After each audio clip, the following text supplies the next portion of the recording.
এবার ভারতের আলোচিত ও সমালোচিত টিভি চ্যানেল রিপাবলিক বাংলাকে এক হাতে নিল আন্দোলনরত নেপালের তরুণরা। ঘটনাটির একটি ভিডিও ইতিমধ্যেই সামাজিক মাধ্যমে ভাইরাল হয়েছে। ভাইরাল ভিডিওতে দেখা যায় নেপালি সংবাদ সংগ্রহে গিয়েছিলেন অর্ণব গোস্বামী ও ময়ূখ রঞ্জনের পরিচালিত রিপাবলিক বাংলার এক সাংবাদিক। সেখানে দেশটির গণ অভ্যুত্থান নিয়ে এক নেতিবাচক প্রশ্ন ও মন্তব্য করায় ক্ষুব্ধ এক তরুণ তার ওপর চড়াও হয়।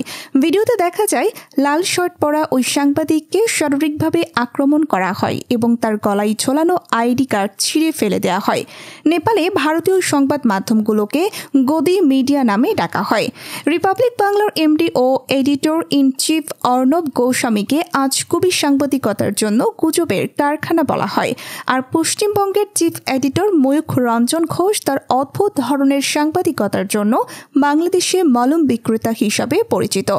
কথিত আছে কোনো দেশ ভারতের বিপক্ষে অবস্থান নিলেই রিপাবলিক বাংলা সাংবাদিকতার নীতি ভেঙে উল্টোপাল্টা সংবাদ প্রচার শুরু করে। এর মধ্যে এগিয়ে আছেন পশ্চিমবঙ্গের চিফ এডিটর ময়ূখ রঞ্জন ঘোষ। শেখ হাসিনা ক্ষমতা ছেড়ে যাওয়ার পর থেকে তিনি নিত্যদিন মনগড়া সংবাদ ছড়াচ্ছেন বাংলাদেশের বিরুদ্ধে।